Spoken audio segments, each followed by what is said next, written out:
Abra sua Bíblia, Mateus capítulo 5. Eu quero pregar hoje à noite sobre as bem-aventuranças. Nesses 9 anos de CTF, acho que eu nunca preguei sobre as bem-aventuranças. Já citei elas várias vezes, já usei os textos, mas eu nunca me debrucei sobre as bem-aventuranças. Sobre esses 7 versículos, 8 versículos, que a Bíblia fala de bem-aventuranças. Amém? Vamos orar.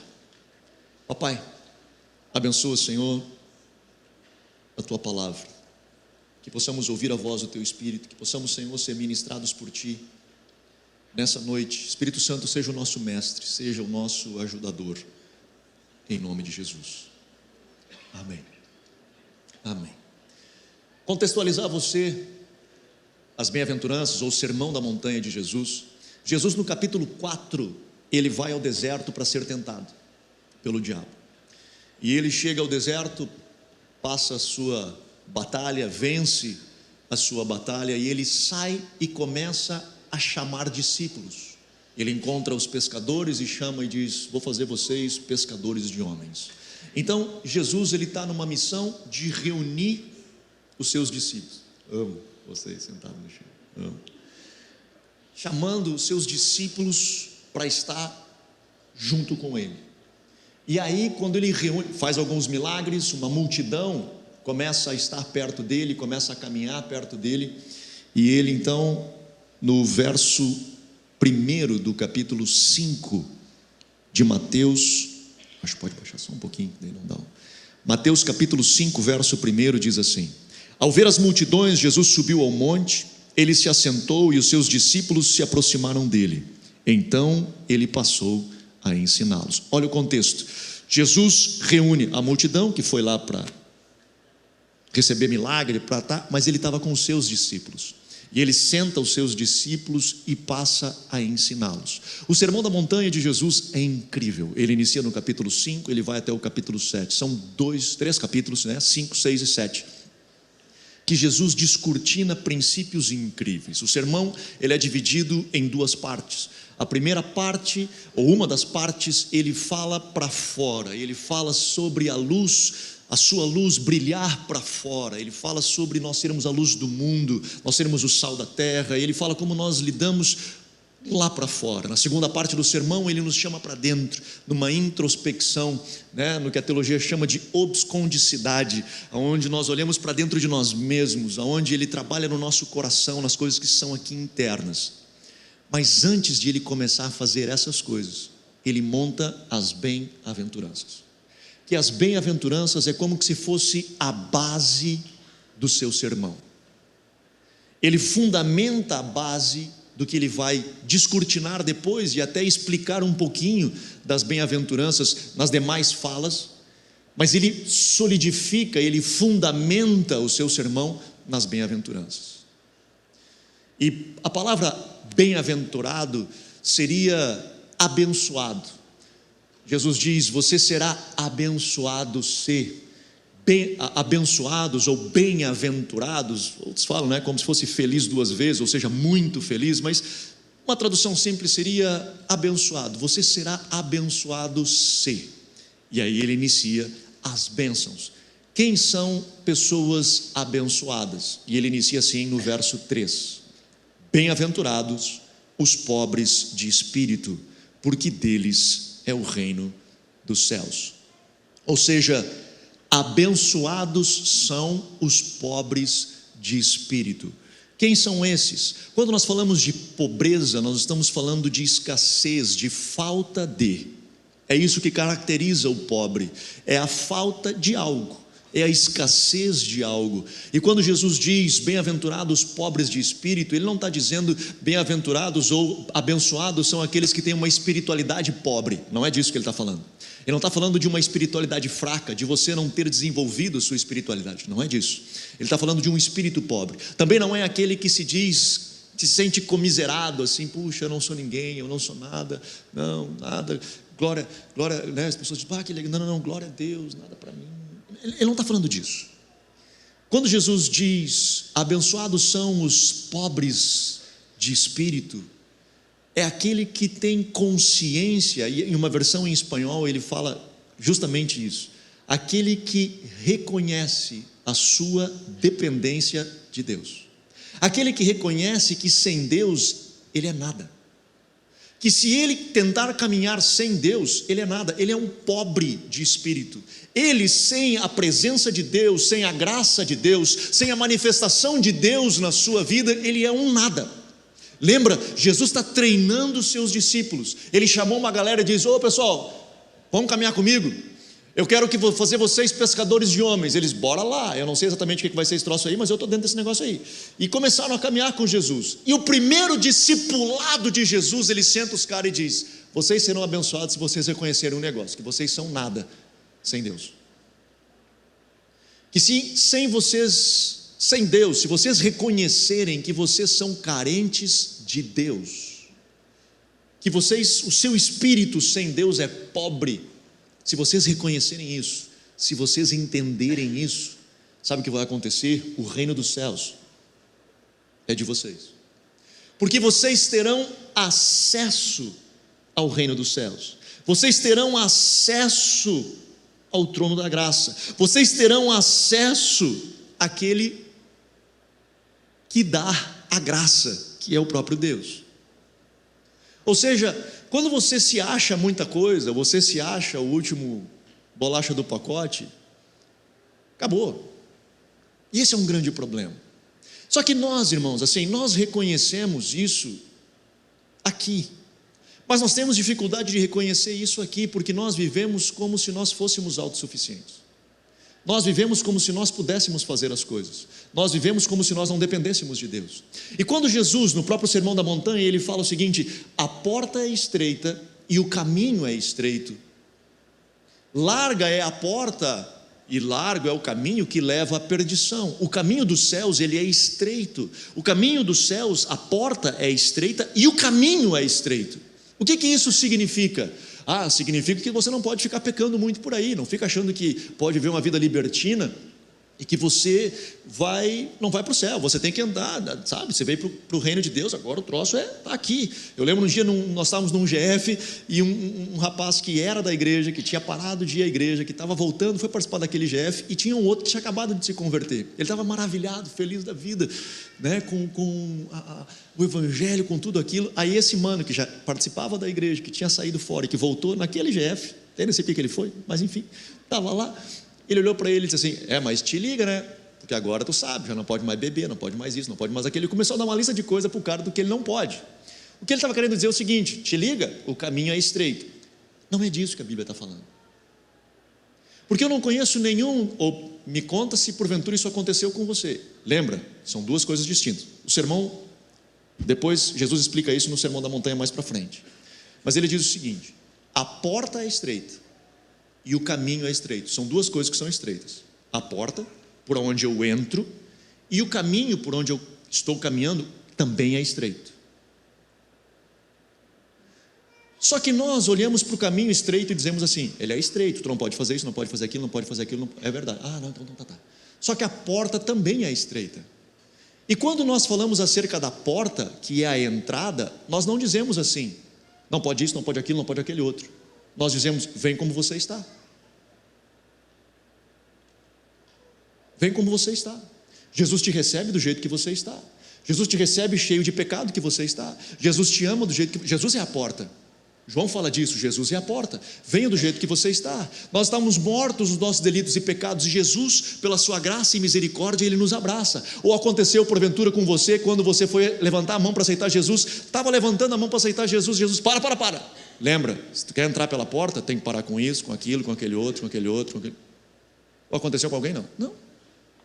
Porque Jesus te recebe com toda a tua imundícia, e a porta é estreita, e ele te recebeu com toda a imundícia. E quando nós vamos para o caminho, nós dizemos: agora tu para com isso, para com aquilo, para com aquele outro. Por que nós fazemos isso? Anderson, tu está dizendo então que eu posso fazer esse monte de coisa, continuar fazendo esse monte de coisa? Não é isso que eu estou falando. O que eu estou dizendo que é, quando Jesus diz que a porta é estreita e o caminho é estreito, ele não está falando das restrições que você tem que fazer.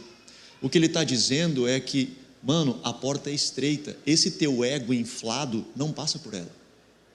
Se você se acha que é grande coisa, você não vai passar por ela. E se depois que você passar por ela, reconheceu que você é um nada e passa por ela, e no caminho você começar a se achar, você também se perdeu, porque o caminho é estreito. Enquanto nós reconhecemos que nós não somos nada sem Deus, e que nós somos totalmente dependentes de Deus, porque, meu irmão, Deus não está preocupado com o que você faz, Deus está preocupado em quem você é. Deus está preocupado em quem é a essência de você. E nós já falamos aqui outras vezes, quando Jesus diz, ou a Bíblia fala disso, o Velho Testamento, o Novo Testamento, sede santos porque eu sou santo, Ele está falando de quem nós somos e não do que nós fazemos. Por isso que Ele diz, sede santos, não é o que você faz, é quem você é. É de dentro para fora. Portanto, Jesus inicia com os seus discípulos dizendo o seguinte: galera, vocês vão caminhar comigo, eu estou montando aqui uma elite, vai ser o nosso pelotão de elite, vão ser fera, mano, nós vamos avançar, vai ser top. Eu preciso dizer um negócio para vocês, a base de tudo que nós vamos construir a partir de agora é o seguinte: reconheçam que vocês são nada sem Deus, que vocês são pobres de espírito, que sem Deus vocês não conseguirão avançar. E aí você se desespera, porque diz, e agora? Eu não sou nada mesmo, eu não sou nada, eu reconheço que eu não tenho nada de bom em mim, e que eu preciso de Deus para ser um bom pai, para ser um bom marido, para ser um bom pastor, eu preciso para ser um bom amigo, eu preciso de Deus na minha vida, do contrário, não funciona. A gente se desespera, cara.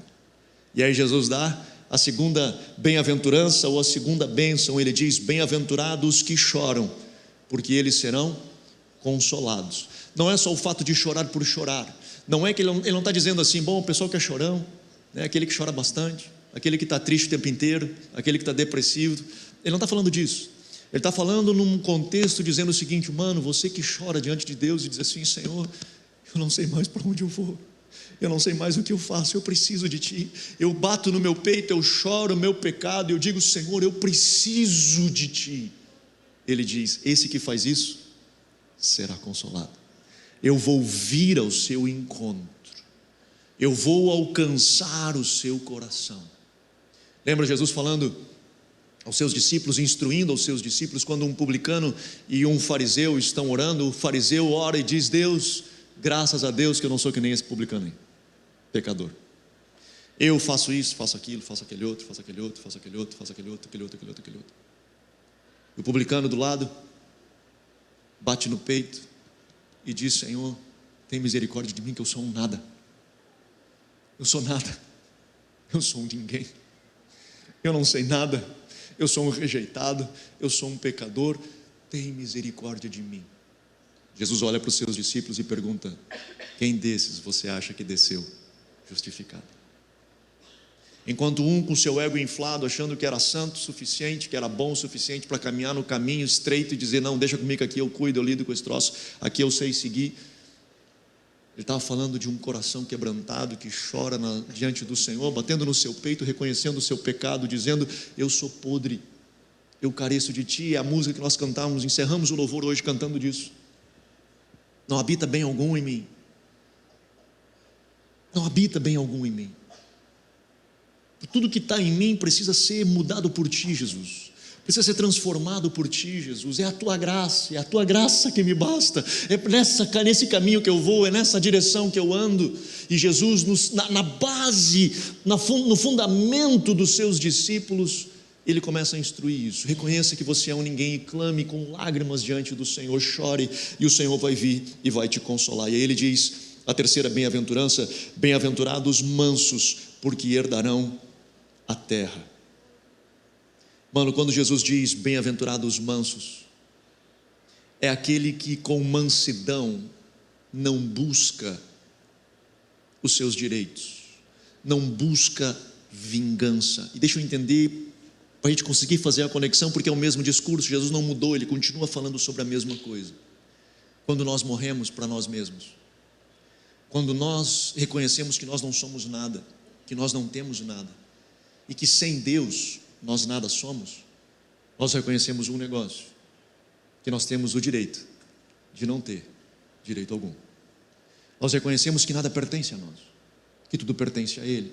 que o que Ele me dá é porque Ele me deu, graças a Deus. Jó diz: Deus deu, Deus tomou, bendito seja o nome do Senhor. Não faz sentido, eu não entendo, mas eu não perco a mansidão. E por que eu não perco a mansidão? Porque a minha indignação não tem razão, afinal eu dependo totalmente de Deus e entendo que se o Senhor está por alguma razão permitindo que isso aconteça, eu entendo isso e eu sigo em direção. Esse é um ponto importante. Aquele que compreende isso, que eu não sou nada, e eu clamo: Senhor, me transforma, ele entende que a vingança, ela pertence ao Senhor. E quando eu digo vingança, não é no sentido mal da palavra, é de: Senhor, está nas tuas mãos, o que tu quiser fazer com isso que aconteceu comigo. Não cabe a mim tentar resolver esse negócio, não cabe a mim, com as minhas próprias mãos, tentar fazer disso. Quando a Bíblia fala olho por olho, dente por dente, lá no Velho Testamento, às vezes nós entendemos isso como: mas isso é uma vingança. Na verdade não, essa é a lei da justiça de Deus. Por mais dura que possa parecer, mas quando Deus estabelece olho por olho e dente por dente, o que Ele está dizendo para aquela sociedade daquela época é o seguinte: se o cara te arrancou um olho, tu vai lá e arranca um olho dele, tu não vai matar ele, porque ele arrancou um olho seu. Ele estabelece um limite de paga por aquilo que aconteceu. É um olho, um dente. Nós vamos estabelecer limites de justiça para que se viva o que for justo. Mas esse que morreu para si, entendendo que precisa de Deus e que é um nada sem Deus, entende que a justiça pertence ao Senhor, e Ele vai fazer isso no seu tempo, da sua forma. E portanto, nós vemos uma galera que deveria de reagir em mansidão. E olha a promessa: olha isso, aqueles que abriram mão do seu direito de estabelecer a sua vontade, de estabelecer o que ele acredita, de estabelecer a sua vingança ou a sua justiça, mas ele abre mão e em mansidão ele busca tentar entender o processo e fazer a coisa acontecer. A promessa é: eles herdarão a terra. Olha isso, eles terão direito. Aquele que abriu mão do direito terá direito à terra. Aquele que abriu mão do Senhor, entendendo quem Deus é, na sua estrutura, na sua grandeza, na sua grandiosidade, esse cara recebe de Deus a terra. A próxima bem-aventurança, e eu tenho que ir rápido, né? Porque senão a gente não vai conseguir ir até o fim. Diz assim: bem-aventurados que têm fome e sede de justiça, porque serão saciados. Quando a Bíblia fala abençoados são os que têm fome e sede de justiça, ele está falando de justiça social e de justiça moral. Bem-aventurados aqueles, lembra de novo, ele está fundamentando o seu discipulado para os seus discípulos, ele está dando norte aos seus discípulos. Ele chama a galera e diz: primeiro, reconheça que vocês não são ninguém, clamem ao Senhor por isso, abram mão dos seus direitos, vivam isso, dependentes do Senhor. E a reação de vocês agora para fora,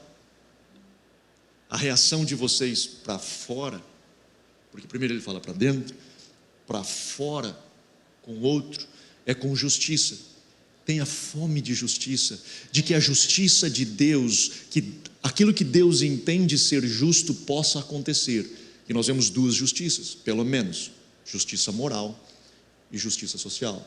A justiça moral é a base daquilo que nós acreditamos como moralidade, e sim, a Bíblia nos dá uma ética e uma moral. Nós encontramos na Bíblia fundamento para nós termos uma ética e uma moral.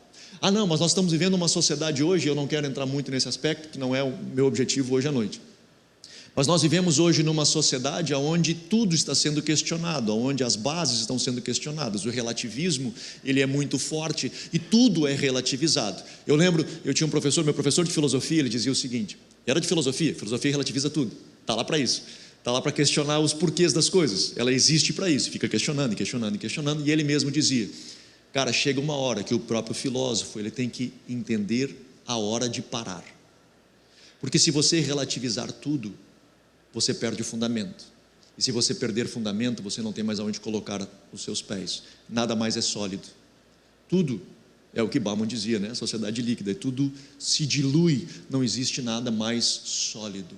Irmãos, nós temos pela palavra uma justiça social e moral. Nós temos condições de extrair da Bíblia algo que nos dá norte e rumo para viver uma vida correta. Nós estamos chegando em tempo de eleições, né? Esse ano é um ano importante, um ano de eleições. Quem nos acompanha aqui sabe disso, que nós optamos como CTF, desde o início, quando começou a CTF, de que esse púlpito ele nunca se transformaria em um palanque. Nós não vamos fazer desse púlpito um palanque nunca. Nós não vamos estar falando de política partidária num púlpito, mas a Bíblia nos dá instruções de viver como sociedade. E nós precisamos saber fazer escolhas como sociedade. E isso é fazer política. Quando você diz, cara, eu preciso ter uma moral, que moral é essa? E começo a pensar numa sociedade com uma moral, eu estou fazendo política. É diferente de politicagem, é diferente de política partidária, é outra coisa. O que nós estamos falando é de conceitos de sociedade, de uma sociedade viver bem. E a Bíblia nos dá condições de nós vivermos de forma correta e bem, a partir de uma perspectiva de um Deus que nos criou e sonhou conosco para nós vivermos. Portanto, quando nós dizemos assim, não, mas o Estado é laico, o Estado ele não tem religião, de fato, e eu sou a favor disso, tá? Eu sou a favor da separação da igreja e do Estado. A herança protestante da reforma é preciosa, nós precisamos valorizar a separação do Estado e igreja, não mistura, não dá certo, a história nos diz que não dá certo, não é bom, então nós precisamos manter separado, mas a própria laicidade do Estado, ela precisa ser entendida, o quão laica ela é, porque quando eu digo assim, está errado matar, não pode matar, por que não pode matar? Por que eu não posso matar? Eu fiquei bravo, eu matei uns 3, e aí? Eu estava bravo. Quem disse que isso é errado? Existe um lugar onde diz, não matarás. Eu tenho que ter um lugar onde eu coloco os meus pés. Quem vai me dizer o que é certo e errado? Aonde eu busco fundamento para que eu possa colocar os meus pés e construir uma sociedade? A sociedade especial, a sociedade ocidental, é uma sociedade que foi construída em cima de valores judaico-cristãos, em cima de valores que a palavra do Senhor nos dá, de justiça moral. E hoje nós estamos vendo uma tentativa muito forte de chacoalhar fundamentos. Não estou falando de partido, não estou falando de filosofia, ideologia de partido, não estou falando disso. Estou falando de que existe uma ação no mundo inteiro para mover fundamentos, para questionar bases, para relativizar aonde nós colocamos os nossos pés. Jesus diz, cara, nós temos fundamentos o suficiente para colocarmos pela palavra do Senhor, para estabelecermos justiça moral e justiça social, aonde nós olhamos ao redor e nós vemos igualdade, onde nós vemos as mesmas oportunidades, onde nós conseguimos ver aquele que está com necessidade, que é o que Jesus nos impulsiona a nos debruçarmos sobre o outro que não tem e ajudar aquele que não tem, de buscarmos viver isso, aonde nós olhamos e vemos as necessidades supridas, aonde nós olhamos e vemos aonde de fato a fome começa a desaparecer, aonde doa em nós isso, e nós vamos atrás e buscamos saciar. A Bíblia, ela nos dá base para tudo isso. Jesus diz, bem-aventurados que têm fome. Quando você reconhecer que você não é nada, que você precisa dele, clamar e chorar com mansidão e buscar a fome, ele diz, você vai ver isso acontecer, eu vou te saciar, você vai ver a mão do Senhor vindo através de você, e nós vendo essas coisas acontecerem. Verso 7 diz, bem-aventurados misericordiosos, porque alcançarão misericórdia. Ser misericordioso não é fácil. Sabe por que não é fácil? Porque para você ter misericórdia, você vai ter que sofrer. Todo misericordioso sofre, porque misericordioso, ou em outra palavra, seria, e algumas traduções dizem, bem-aventurados os compassivos, ou seja, aqueles que têm compaixão, e a palavra compaixão na sua essência significa justamente isso, é sofrer com, é quando você tem empatia pelo outro, quando você sente a dor do outro, onde você se coloca nos pés do outro e sente a dor daquele que está do teu lado sofrendo. Note, empatia é diferente de simpatia. Simpatia é quando você é simpático a uma causa. Empatia é quando você sente a dor daquele que está sofrendo, daquela causa. Simpatia é quando você, na rede social, e nós vemos isso muito, a rede social proliferou isso, quando nós vemos um monte de gente dizendo: é triste mesmo isso estar acontecendo, puxa vida, quantas mortes, quanto não sei o quê, puxa, e nós vemos pessoas simpáticas a um tema, mas nós vemos pouco engajamento, envolvimento para resolver isso, ou seja, pouca empatia. Nós temos simpatia, mas temos pouca empatia. Nós temos pessoas que são simpáticas a um tema, a uma necessidade, mas são poucas que de fato se debruçam sobre para ver aquilo acontecer. Nós vemos, sei lá, pode juntar, acontecendo alguma coisa e junta um grupo lá no Face, Instagram, sei lá onde for, e vamos juntar a reunião, vai ter reunião na praça tal, para nós fazer uma manifestação. 30 mil pessoas curtem, compartilham, falam tal e tal, 500 pessoas aparecem.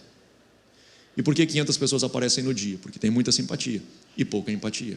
Tem muitas pessoas que simpatizam com a causa, mas mano, ele é ele e eu, mano. Só que quando eu tenho simpatia, parece que isso aplaca dentro do meu coração aquele senso de não estar fazendo alguma coisa. E aí, quando eu tenho simpatia, eu sou simpático a alguma causa, me parece que aquilo diz: até que tu é gente boa, não é tão ruim quanto tu pensava, tu até tem simpatia pelo negócio. Jesus não está falando sobre sermos simpáticos, Jesus está falando sobre sermos empáticos, sobre sermos misericordiosos, sobre termos compaixão com aquele que precisa compaixão. Eu falo isso sempre, né? A Miriam, por exemplo, ela não pode olhar jogo de futebol, ela tem uma dificuldade enorme com esse negócio, porque ela sempre fica triste com o time que perdeu. E aí ela diz: olha, o pessoal está lá, e nós celebrando, e ela: mas coitado do cara. Sim, mas alguém, era para isso que estava lá, né? Alguém tinha que perder para o outro ganhar. E ela fica: não, mas coitado, olha ele aí, tem uns chorando ainda, né? Eu digo: não, está chorando. Tipo, o problema é dele que está chorando, né? Meu time ganhou, estou feliz da vida, quero desfilar, né? E tal. Mas misericórdia é isso. Misericórdia é você sentir a dor do outro. Misericórdia é você se colocar nos sapatos do outro e dizer: cara, o que eu posso fazer para mudar a tua realidade? E sabe a promessa de Jesus? Olha que coisa doida. Quando nós somos empáticos, quando não simpáticos, quando nós somos empáticos, quando nós sentimos a dor do outro, Jesus, a promessa de Jesus é que esses que são misericordiosos também alcançarão misericórdia. Deus também será compassivo, Deus também será misericordioso, Deus também sentirá a sua dor, Deus também será empático contigo, e Ele virá ao teu encontro. Lembra? Jesus está fundamentando o seu sermão, discipulando o seu pelotão de elite. Ele está dizendo: galera, eu preciso de vocês assim, eu preciso de vocês assim, eu preciso que vocês se forjem dessa forma, porque nós vamos avançar, mano. Avançar vai ser punk, então bora lá. A próxima bem-aventurança de Jesus, ele diz assim: bem-aventurados os limpos de coração, porque verão a Deus. Abençoados são aqueles que têm um coração limpo, e nós podemos ver isso de várias formas. Nós podemos ver um coração limpo a partir daquilo que Provérbios fala: jovem, se você puder guarda puro o seu coração. E nós vamos ver um coração puro, um coração limpo de toda lascívia, de toda luxúria, de tudo aquilo que são pecados esdrúxulos. Jesus diz: cara, guarda o teu coração disso. Guarda o teu coração disso. Agora sim, ele está falando especificamente, cara, que o teu coração não seja contaminado por essas coisas toscas aí. Não é disso, não é bom para você. Então guarde o seu coração. Ele também está falando de um coração aonde pode ser, que nós falamos aqui em fevereiro, né, de um coração ferido, machucado, cheio de amarguras, cheio de dores, e nós vamos guardando no nosso coração e endurecendo o nosso coração das feridas, das emoções que nós vivemos na relação com o outro. E ele diz: cara, cuida, guarda o teu coração. Pode ser lido e entendido por isso, e pode também ser lido e entendido quando ele diz: guarda o teu coração de você achar que você é grande coisa, de você achar que você vai ser o cara, e como eu falava antes, não vai passar pela porta um ego inflado. E por isso Jesus diz: guarda o teu coração, que você seja humilde, que o seu coração seja puro, guardado, limpo. E se você fizer isso, eu tenho uma promessa para você: você verá Deus. Você vai ver a Deus, você vai ter experiências com Deus. Deus vai se manifestar para você, se você guardar puro, guardar limpo o seu coração. Penúltima bem-aventurança, ele diz: bem-aventurados os pacificadores, porque serão chamados filhos de Deus.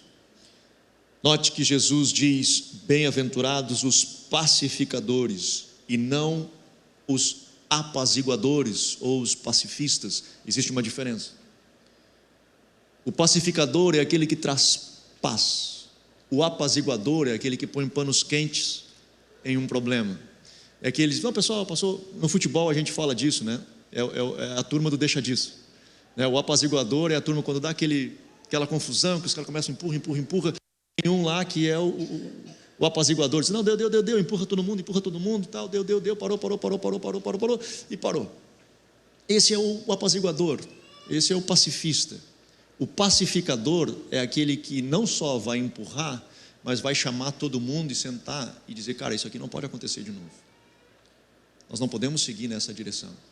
Nós não podemos, e vai fazer de tudo para que aquilo não se repita, porque ele é um pacificador. É alguém que está buscando estabelecer paz, e às vezes estabelecer paz não é fácil.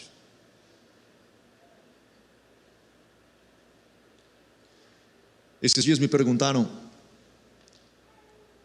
fizeram uma pergunta, e era o tema da discussão na rádio até, se Deus era um Deus de guerra. Me perguntaram: Deus é um Deus de guerra? Eu disse: não, Deus é um Deus de paz, mas que vai à guerra, se preciso for, para estabelecê-la. E por mais difícil que seja esse conceito, nós precisamos entendê-lo. Eu não estou fazendo aqui apologia à violência, não é isso. Eu preciso caminhar com cuidado aqui, para que a gente entenda aonde eu quero chegar.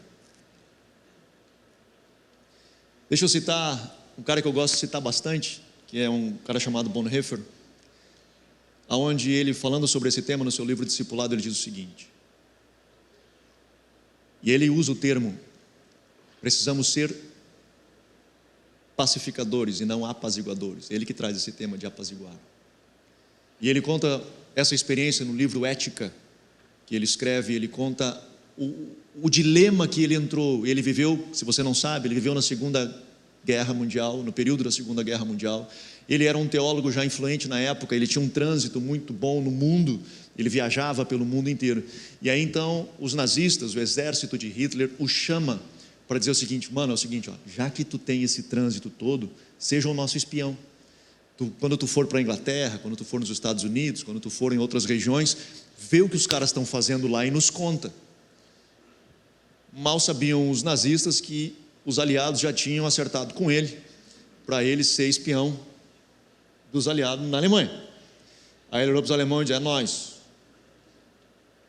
estou junto com vocês. E ele acabou sendo um espião duplo, onde ele levava, na verdade, informações aos aliados. O fato é que ele tem uma informação: os aliados desejam dar um ataque a Hitler, fazer um ataque à vida de Hitler, e chegam para ele e dizem: cara, eu preciso que tu me passe uma informação, aonde Hitler vai estar, que nós vamos montar um ataque e nós vamos matar Hitler. E ele entra em choque, e ele entra num dilema com ele mesmo, onde ele diz: cara, como é que eu posso fazer parte de um plano de matar uma pessoa? Eu sou um pastor. Digo ou não digo? Falo ou não falo? Porque eu vou participar diretamente da morte de uma pessoa. A informação que eu der vai matar uma pessoa. Ele entra num dilema, ele entra numa luta pessoal, ele começa a guerrear com ele mesmo, com os seus valores cristãos, e ele diz: como eu posso participar de uma morte, diretamente da morte de uma pessoa? E aí ele escreve nesse livro Ética, ele diz o seguinte, questionando a ele mesmo e ao próprio leitor. Ele diz: se você vê um louco andando loucamente, dirigindo o seu carro por meio das ruas, atropelando e matando muitas pessoas, você só vai gritar que existe um louco dirigindo loucamente, ou você vai tentar parar o veículo?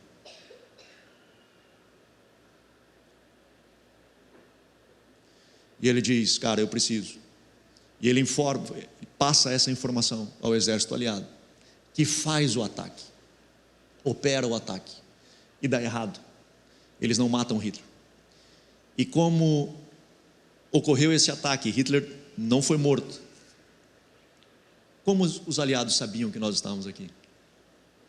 Foram direto, não só em Bonhoeffer, como outras pessoas também que sabiam, que eram poucos que sabiam que Hitler estava, e Bonhoeffer era um deles, e ele é preso. Ele é preso pelo exército nazista.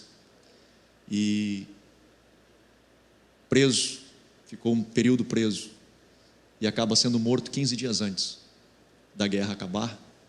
Ele é enforcado. E no dia que ele é enforcado, quando eles chamam ele para fora, olha que coisa linda, ele estava preso com um general do exército aliado, na mesma cela, que não era cristão, e que ele vinha falando de Jesus para esse cara. Quando ele sai da cela, sai caminhando, ele para, ele olha para o general e diz: você me faz um favor? Fala para minha família, manda um recado para minha família. Ele diz: claro. Ele diz: avisa minha família que eu estou voltando para casa. E ele vai e é enforcado. Ele morre por uma decisão que ele fez de tentar parar um louco. Ele entrega a sua vida, acaba sendo um mártir para parar um louco, para estabelecer a paz, para ser um pacificador, por mais difícil que isso seja. Então, às vezes sim, às vezes nós precisamos ser firmes, às vezes nós precisamos ser duros. Não estou falando de violentos, mas firmes, duros, com aquilo que a gente acredita, para estabelecer a paz. Mas que o fim de tudo seja, o objetivo final seja a paz. Que o príncipe da paz, que é Jesus, venha reinar, estabelecer o seu domínio. Amém? E por último, Jesus, ele encerra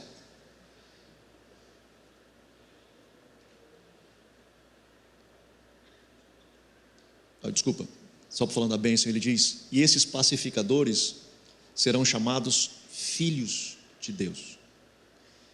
A grande pergunta é: quem os chamarão filhos de Deus? O mundo? Provavelmente não. Porque muitas das vezes, quando nós nos posicionamos para estabelecer a paz a partir dos valores e dos princípios que a fé cristã nos dá, muitas das vezes nós seremos perseguidos, e é a próxima bem-aventurança. Mas nós seremos chamados filhos de Deus, aquele que estabelece a paz, que busca ser um pacificador pelo próprio Deus. Deus vai lá e dizer: lá existe um filho meu, que busca estabelecer a paz, porque ele se assemelha ao meu filho Jesus, o príncipe da paz. E no verso 10, bem-aventurados os perseguidos por causa da justiça, porque deles é o reino dos céus. Bem-aventurados aqueles que vão ser perseguidos, bem-aventurados aqueles que vão sofrer perseguição, que vão ser amaldiçoados, vituperados, perseguidos, sei lá, alguns adjetivos aí, mas por causa da causa de Jesus, pela justiça de Deus. Meu irmão, nós seremos perseguidos não por sermos cristãos, nós seremos perseguidos pelas verdades que nós acreditamos e nos posicionamos nelas, por verdades que nos foram dadas, e nós abraçamos essas verdades e nos posicionamos sobre essas verdades. E Jesus diz: se vocês perseguirem por causa disso, bem-aventurados são. E ele encerra as bem-aventuranças com a mesma promessa que ele inicia as bem-aventuranças. Ele inicia dizendo assim: se você for humilde de espírito ou pobre de espírito, o reino dos céus será seu. Ele encerra dizendo: porque deles é o reino dos céus. Quando nós nos posicionamos na verdade que nós acreditamos, com um coração humilde, com um coração pacificador, uma vida mansa, não da treta na internet. Não é disso que eu estou falando. Do treteiro que quer estabelecer a goela abaixo, que todo mundo aceite a opinião dele, seja ela boa ou ruim. E aí ele vai, porque eu estou defendendo a fé cristã, e é o treteiro da internet. Não é desse cara que eu estou falando.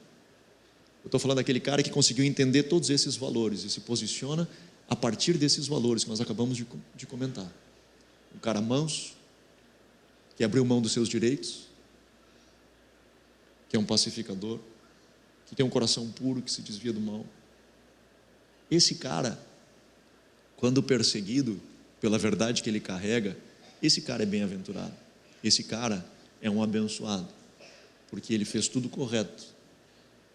E ele está sofrendo, assim como um cara como Bonhoeffer sofreu, assim como os discípulos sofreram, assim como Pedro foi crucificado de cabeça para baixo, assim como outros foram, Paulo degolado e outros cerrados ao meio, e tantos discípulos que sofreram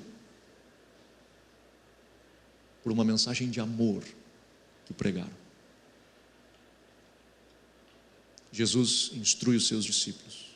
A base do seu sermão foram as bem-aventuranças. Que como igreja nós possamos nos aproximar ao máximo dessa realidade, em nome de Jesus. Amém? Vamos ficar de pé?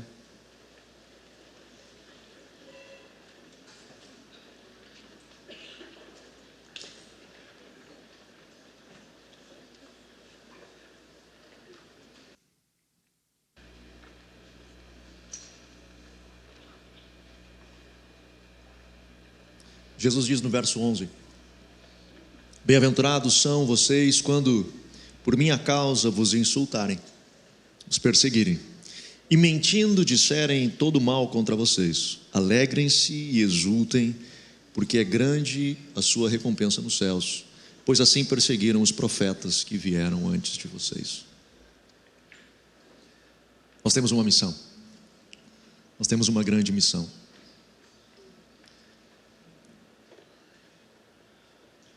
O cristianismo, ele foi atacado ao longo desses 2022 anos. Ele sempre foi atacado. Ele sempre foi tentado, a sua desconstrução. E ele sobreviveu, e a igreja sobreviveu, porque a igreja e o evangelho não é da igreja, nem o evangelho por si só. Ele pertence ao Senhor. Ele é o evangelho da graça de Deus. E a igreja é algo que o Senhor edificou. E por isso ela segue e seguirá até a sua volta. Mas cada igreja teve a sua etapa e a sua fase, a sua missão de se posicionar em relação ao evangelho, de abraçar o evangelho como verdade, vivê-lo como verdade. E nós temos os nossos desafios. Eu e você temos os nossos desafios nesse tempo, nessa era. É nosso esse desafio e nós precisamos saber enfrentá-lo. Mas hoje à noite, de tudo que eu falei, eu quero orar com você sobre uma coisa, que foi a primeira coisa que eu disse, que é a base de tudo, de nós podermos seguir adiante com um coração, um espírito pobre, um coração humilde, um coração que reconhece a sua dependência de Deus e diz: Senhor, eu não sou nada, Senhor, se tu não vier sobre mim, eu não sou nada se tu não me tocar. Que nós possamos desinflar o nosso ego, que nós possamos desinflar essa bolha que nós construímos ao nosso redor e enchamos o nosso coração, que possamos desinflá-lo, possamos reconhecer a nossa dependência, a nossa carência de Deus, dizendo: Senhor, eu não sou nada sem Ti, eu preciso de Ti, eu preciso da Tua graça, eu preciso que Tu venha sobre mim, eu preciso que Tu me ministre, eu preciso que Tu me ajude a ser humilde, que nem isso eu consigo. Eu preciso que Tu me ajude. Eu tenho uma tendência a ser orgulhoso pra caramba, me ajuda a ser humilde. Eu tenho uma tendência a me achar, me ajuda a olhar para mim mesmo com os Teus olhos e conseguir identificar a minha necessidade de Ti. Eu quero orar contigo.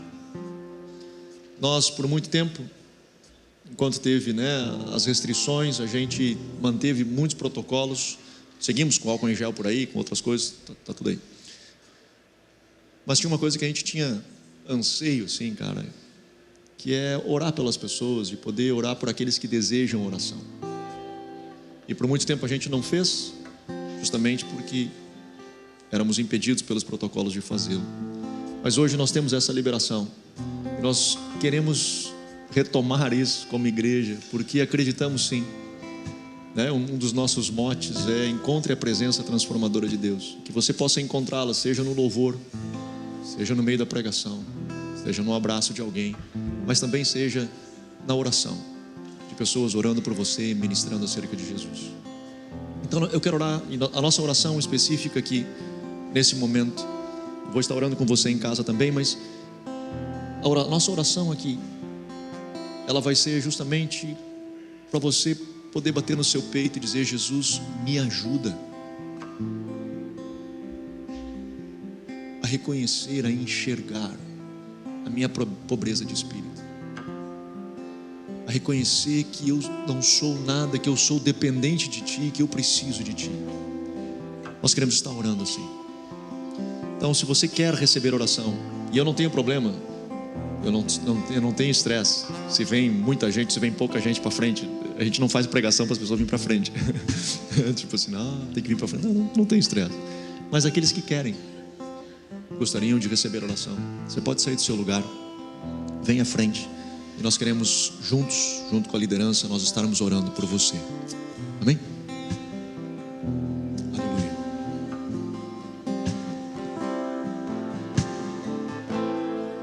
Miserável eu sou, tão dependente de Ti. Dos pecadores eu sou o pior de todos. Não há nenhum justo. Aleluia. Todos se corromperam.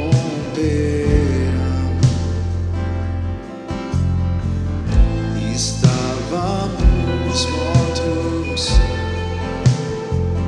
mas vida nos deu.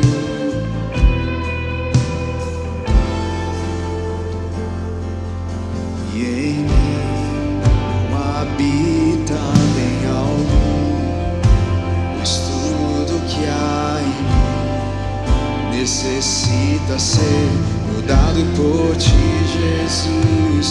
E em mim não habita bem algum, pois tudo que há em mim necessita ser mudado por Ti, Jesus. E Tua graça me basta, Tua bondade me abraça, Deus, mesmo eu não sendo bom. Teu amor vem me encontrar, Tua graça me basta, Tua bondade me abraça, Deus, mesmo eu não sendo bom. Teu amor vem me encontrar,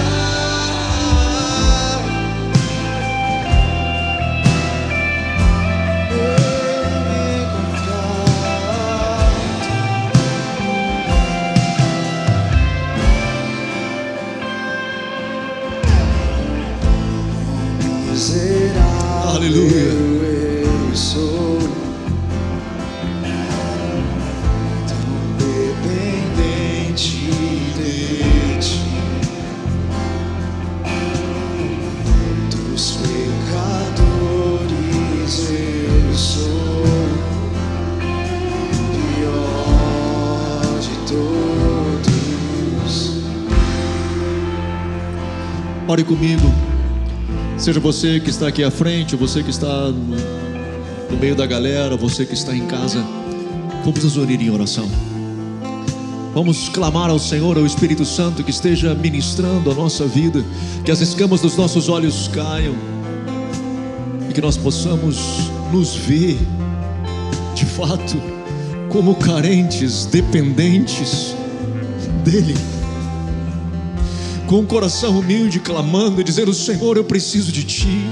Eu preciso de Ti na minha vida, eu preciso de Ti na minha casa, eu preciso de Ti nos meus negócios, eu preciso de Ti na minha família, na minha relação com a minha esposa, na minha relação com os meus filhos. Eu preciso de Ti, Senhor, na minha amizade com as pessoas que me cercam. Eu preciso de Ti, eu preciso de Ti. E eu reconheço, Senhor, a minha dependência de Ti. Por muito tempo eu andei achando que eu podia conduzir sozinho, mas papai, nessa noite eu quero declarar a minha dependência. Quero declarar, Senhor, que careço de Ti, que não consigo andar só, não consigo andar autossuficiente. Eu sou dependente de Ti, eu sou dependente da Tua graça. Eu sou dependente, Senhor, da Tua mão estendida sobre mim. Eu sou dependente de Ti, papai. Nessa noite nós reconhecemos, nessa noite, Senhor, nós entramos diante do Teu trono, entramos confiadamente junto ao trono da graça, para reconhecer, Senhor, as nossas limitações, para reconhecer, Senhor, a nossa carência, para reconhecer, Senhor, que dependemos de Ti. Que não queremos viver uma vida autossuficiente. Não, Senhor, não queremos viver como se nós fôssemos donos de nós mesmos. Mas, papai, colocamos as nossas vidas nas Tuas mãos. Colocamos, Senhor, o nosso coração diante de Ti. Colocamos os nossos planos, os nossos sonhos. Colocamos tudo diante de Ti, entendendo, Senhor, de que Tu és bom. Papai, queremos fazer isso, Senhor, com um espírito humilde, pobre. Queremos fazer isso, Senhor, com lágrimas nos olhos, lágrimas que reconhecem a sua limitação. Queremos fazer isso, Senhor, com um coração manso. Queremos fazer isso, Senhor, para ter fome e sede de que a Tua justiça seja estabelecida. Queremos fazer isso, Senhor, com um coração puro. Queremos fazer isso, Senhor, com misericórdia. Queremos fazer isso, Senhor, com paz. E depois de tudo isso, papai, se porventura perseguidos forem, que possamos nos regozijar, pois assim foi contigo, Jesus, assim foram com os profetas. Papai, abençoa a Tua igreja. Abençoa, Senhor, os Teus filhos. Abençoa, papai, cada um desses que aqui na frente estão, que na igreja estão, que em casa estão. Papai, abençoa-os em nome de Jesus. Espírito Santo, vem. Vem. Que sintam, Senhor, a Tua presença. Papai, que Tu te manifeste a ponto de cada um deles, Senhor, sentir de que Tu estás com eles, de que a Tua presença está com eles, que a Tua mão está com eles. Nós os abençoamos, Senhor. Nós os abençoamos, Senhor, em nome de Jesus.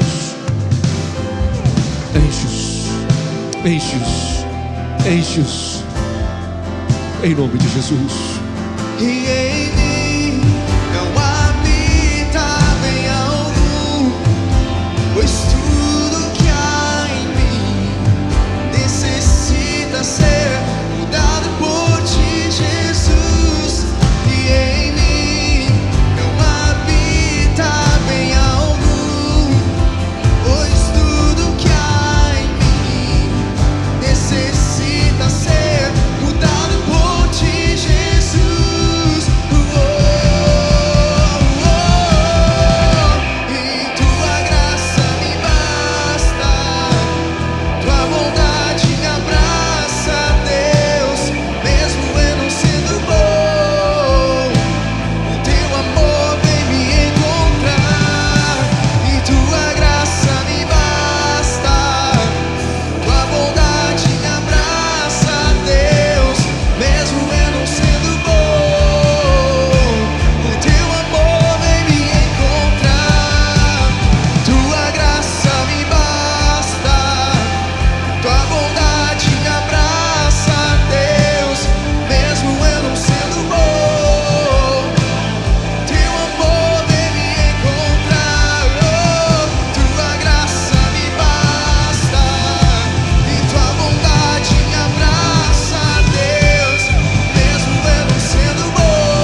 tudo.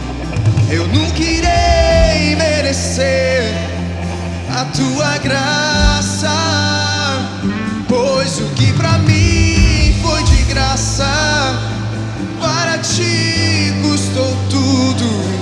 Eu nunca irei merecer a tua graça, pois o que pra mim foi de graça, para ti custou tudo.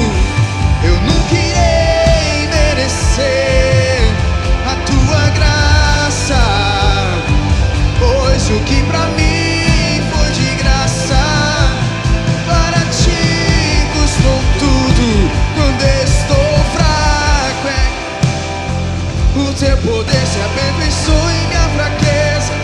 Quando estou fraco é que eu sou forte, o seu poder se aperfeiçoa em minha fraqueza. Quando estou fraco é que eu sou forte, o seu poder se aperfeiçoa em minha fraqueza. Quando estou fraco é que eu sou forte. Quando estou fraco é que eu sou forte, o seu poder se aperfeiçoa em minha fraqueza. Quando estou fraco é que eu sou forte, o seu poder se aperfeiçoa em minha fraqueza. Quando estou fraco, o seu poder se aperfeiçoa. Quando estou fraco é que eu sou forte. Tua graça e tua graça me basta. Tua bondade me abraça, Deus, mesmo eu não sendo bom. O teu amor vem me encontrar nessa noite.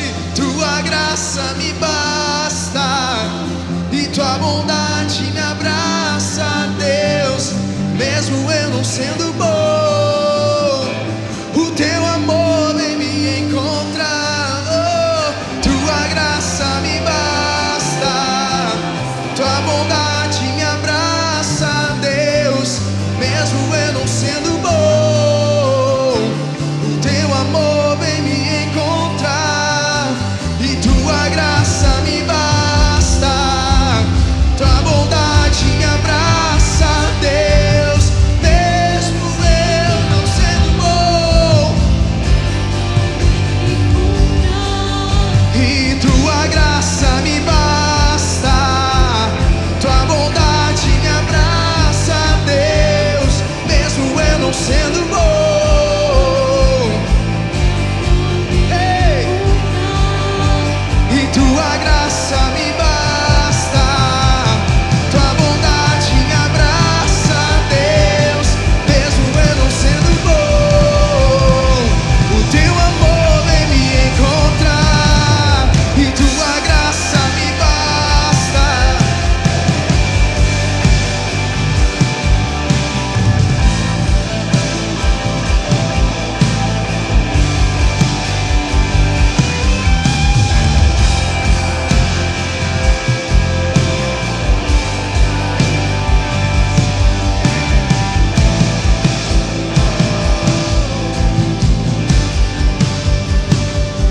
Eu não queria merecer a tua graça, Aleluia. pois o que pra mim foi de graça, para ti custou tudo.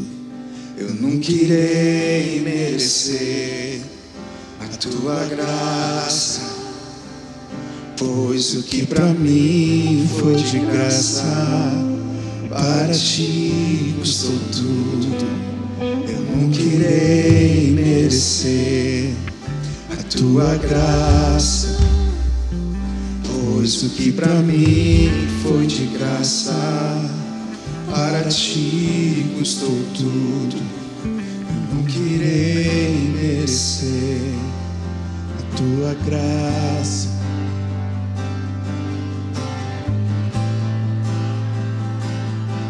para ti custou tudo. Nunca irei merecer tua graça, pois o que pra mim foi de graça.